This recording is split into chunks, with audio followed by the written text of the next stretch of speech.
Hi friends, ಇವತ್ತೊಂದು mutton fry ಮಾಡೋಣ. ತುಂಬ ಸಿಂಪಲ್ಲಾಗಿ ಮಟನ್ ಫ್ರೈ ಮಾಡೋಣ ಮನೆಯಲ್ಲೇ.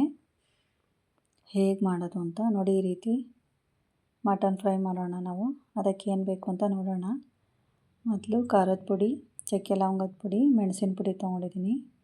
ಆಮೇಲೆ ಸ್ವಲ್ಪ ಅರಿಶಿನ ಮತ್ತು ಧನಿಯಾ ಪೌಡರು, ಶುಂಠಿ ಬೆಳ್ಳುಳ್ಳಿ ಪೇಸ್ಟ್ ಮಾಡಿಲ್ಲ ನಾನು, ಕುಟ್ಕೊಂಡಿದ್ದೀನಿ. ಈರುಳ್ಳಿ, ಅರ್ಧ ಮಾತ್ರ ಟೊಮೊಟೊ ತೊಗೊಂಡಿದ್ದೀನಿ. ನಿಂಬೆಹಣ್ಣು ತೊಗೊಂಡಿದ್ದೀನಿ, ಅದಕ್ಕೆ ಅರ್ಧ ನಿಂಬೆಹಣ್ಣು, 2 ಹಸಿಮೆಣಸಿನ್ಕಾಯಿ, 2 ಒಣಮೆಣಸಿನ್ಕಾಯಿ ಮತ್ತು ಸ್ವಲ್ಪ ಕೊತ್ತಂಬರಿ ಸೊಪ್ಪು ತೊಗೊಂಡಿದ್ದೀನಿ. ಮಟನ್ನ ಮುಂಚಿತವಾಗಿ ಬೇಯಿಸ್ಕೊಂಡಿದ್ದೀನಿ. ಇದು ಅರ್ಧ kg ಮಟನ್ ಇದೆ.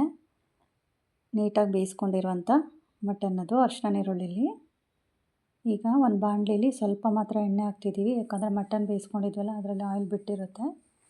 ಹಾಗಾಗಿ ಸ್ವಲ್ಪ ಮಾತ್ರ ಆಯಿಲ್ ಹಾಕ್ಕೊಂಡಿದ್ದೀನಿ. ಅದಕ್ಕೆ ಫಸ್ಟು ಈರುಳ್ಳಿ, ಅರಿಶಿನ ಮತ್ತು ಉಪ್ಪು ಹಾಕಿ ನೀಟಾಗಿ ಫ್ರೈ ಮಾಡಬೇಕು. Full fry ಆಗಬೇಕಿದು.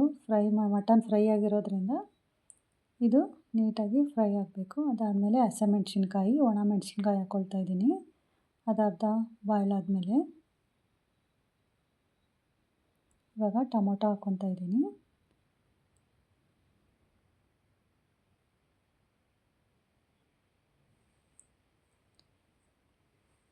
ಶುಂಠಿ ಬೆಳ್ಳುಳ್ಳಿ ಪೇಸ್ಟು, ಸ್ವಲ್ಪ ಕೊತ್ತಂಬರಿ ಸೊಪ್ಪು ಹಾಕ್ಕೊತಿದ್ದೀನಿ. ಲಾಸ್ಟಿಗೆ ಕೊತ್ತಂಬರಿ ಸೊಪ್ಪು ಹಾಕ್ತೀನಿ. ಇವಾಗ ಸ್ವಲ್ಪ ಮಾತ್ರ ಹಾಕ್ಕೊಂಡಿದ್ದೀನಿ. ಶುಂಠಿ ಬೆಳ್ಳುಳ್ಳಿ ಜಜ್ಜಿ ಹಾಕಿದರೆ ಟೇಸ್ಟ್ ಚೆನ್ನಾಗಿರುತ್ತೆ. ಅದಕ್ಕೆ ನಾನು ಜಾಸ್ತಿ ಜಜ್ಜಿ ಹಾಕ್ತಾಯಿರ್ತೀನಿ, ಪೇಸ್ಟ್ ಹಾಕೋಲ್ಲ. ಇವಾಗ ಪೌಡರ್ ಇಟ್ಕೊಂಡಿದ್ವಲ್ಲ, ಮೆಣಸಿನ ಪುಡಿ, ಖಾರದ ಪುಡಿ, ಧನಿಯಾ ಪುಡಿ ಮತ್ತು ಚಿಕನ್ ಮಸಾಲ ಪೌಡ್ರು ಕೂಡ ಸ್ವಲ್ಪ ಹಾಕ್ತೀನಿ. ಇದಕ್ಕೆ ನಾನು ಚಿಕನ್ ಮಸಾಲ ಅಥವಾ ಮಟನ್ ಮಸಾಲ ಪೌಡರ್ ಬರುತ್ತಲ್ಲ ರೆಡಿಮೇಡು, ಅದನ್ನು ಕೂಡ ನಾನು ಇದಕ್ಕೆ ಯೂಸ್ ಮಾಡ್ತೀನಿ. ನೋಡಿ, ಈ ರೀತಿ ಫ್ರೈ ಆಗೋವರೆಗೂ ಇದನ್ನು ಫ್ರೈ ಮಾಡಬೇಕು. ಅದಾದಮೇಲೆ ನಾವು ಮಟನ್ನ ಸೇರಿಸ್ಬೇಕು. ಮಟನ್ನಲ್ಲಿ ಸ್ವಲ್ಪ ಅರಿಶಿನ ನೀರುಳ್ಳಿಲಿ ಬೇಯಿಸಿರ್ತೀವಲ್ಲ, ಅದು ಗೊಜ್ಜು ಕೂಡ ಅದರೊಳಗಡೆ ಇರುತ್ತೆ. ನೋಡಿ, ಎಲ್ಲದನ್ನು ನೀಟಾಗಿ ಇವಾಗ ಮಿಕ್ಸ್ ಮಾಡಬೇಕು. ಮಿಕ್ಸ್ ಮಾಡಿ ಅದರಲ್ಲಿ ಸ್ವಲ್ಪ ನೀರಿನ ಅಂಶ ಇರುತ್ತೆ.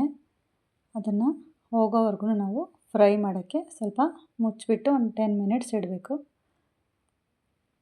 ಆಗ ನೋಡಿ, ಮಟನಿಗೆ ಎಲ್ಲ ಫ್ರೈಡ್ ಐಟಮ್ಸ್ ಎಲ್ಲ ಟೇಸ್ಟ್ ಬರುತ್ತೆ. ಈ ರೀತಿ ಎಣ್ಣೆ ಬಿಟ್ಕೊಳ್ಳೋವರೆಗೂ ಫ್ರೈ ಮಾಡಬೇಕು. ಆಗ ನಮಗೆ ಮಟನ್ ಫ್ರೈ ರೆಡಿಯಾಗಿರುತ್ತೆ. ಅದರ ಮೇಲೆ ಲಾಸ್ಟಿಗೆ ನಾವು ಕೊತ್ತಂಬರಿ ಸೊಪ್ಪು ಮತ್ತು ನಿಂಬೆಹಣ್ಣು ಹಾಕ್ಕೊಬೇಕು. ಈಗ ನೋಡಿ, ಮಟನ್ ಫ್ರೈ ರೆಡಿಯಾಗಿದೆ. ಒಂದು 10 ಮಿನಿಟ್ಸಲ್ಲೇ ಈ ಮಟನ್ ಫ್ರೈನ ನಾವು ಮಾಡ್ಕೊಬೋದು. ಟೇಸ್ಟಿಯಾಗಿರುತ್ತೆ. Thank you.